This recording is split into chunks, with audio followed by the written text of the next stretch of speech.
How are you? Here you go, Kelsey. Hey everybody, my name is Kelsey Wright. I am out here relaying with my team Wright. I'm a student here at WT. I play for the WT women's soccer team, and first off, I just want to say that thank you for all being here and coming out and taking time just to fight back. This event wouldn't be made possible without you, so I want you to give yourselves a round of applause. And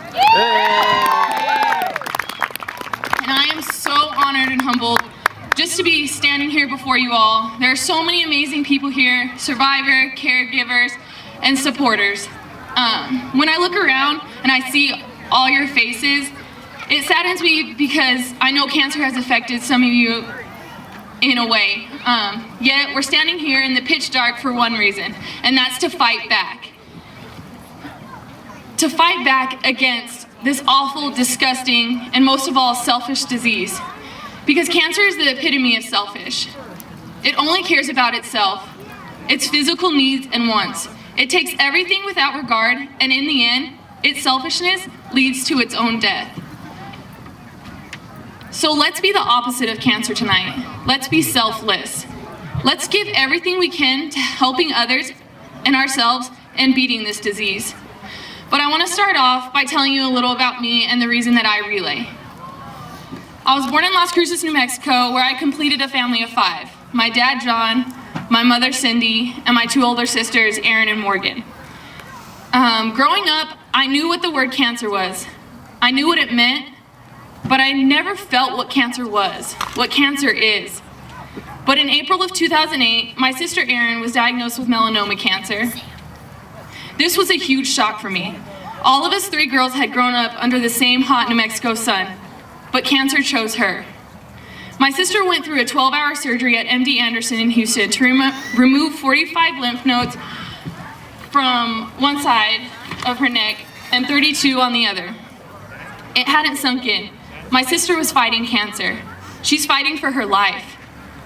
And after the successful surgery, she spent 2 weeks in the hospital. There was never a doubt in my mind that she wouldn't beat it. I mean, we're the Wright family. We don't lose anything. As I watched her get better and healthier each day, I realized that she fought back. She won. And I continued my life as a college athlete here at WT, knowing that my sister was going back to MD Anderson every 3 months for checkups. My mom was the one to go in with her and support her along the way. And I wish I could say that was the end of my story, but it's not. In May of 2010, my mother was then diagnosed with lung cancer. Right away, they started chemo, and at that moment, I knew we had already beat cancer once. Why wouldn't we beat it again? And as my mom endured chemo, I returned back to school. During the next few months, the doctors discovered tumors in her brain, but yet again, I knew we were going to win. Chemo was changed and the tumor started shrinking. I was relieved. But we get news in January that the cancer had spread to her liver. Chemo was changed. I told myself again that we were going to win.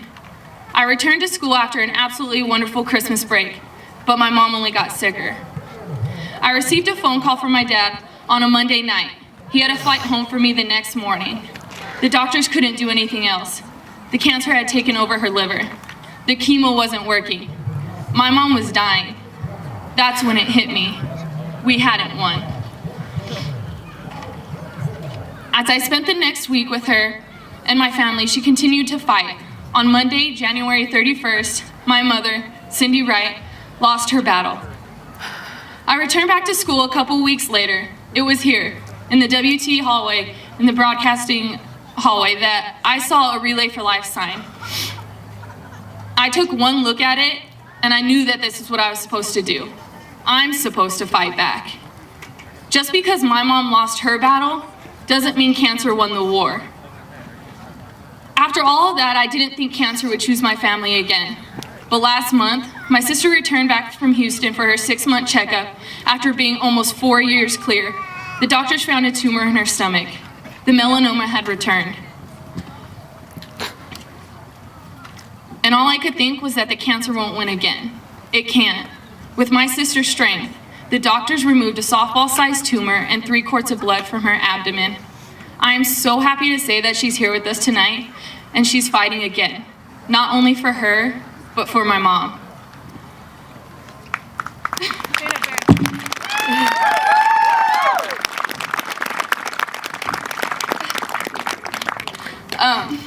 So we're all here tonight together for one reason. Some may be able to say that we're here for the same reason, and some may not. And some people may not even know what they're doing here. But we have had the chance to celebrate with the remarkable people who are winning or have won their fight against cancer with the Survivor Lab. We remembered those who fought like hell and unfortunately lost their battle with the Luminaria ceremony.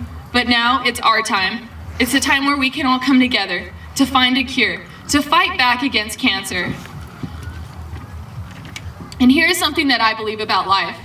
It's 10% what happens to you and 90% how you react to it. I could have laid down, put my red flag up, and surrendered to cancer, because what happened to my family sucked. It really sucked. But I was presented with an opportunity to raise awareness and money and change the lives of myself and others. So to me, it wasn't a choice. I was born to fight back. So I just want everyone to make a pledge. Make a promise to yourself. Better yet, turn to the person next to you and pinky promise each other that you will hold each other accountable. That once we leave tonight, once we've raised all this money and awareness, that you'll continue fighting. That you won't stop once we pack up and leave. Because we need to fight every way we can, every day, until we find a cure. Because a battle is only one small part in a war. So this is my promise. I promise to fight back for the past, the present, and the future. I'm fighting back for me, but most of all, I'm fighting back for you. So fight on!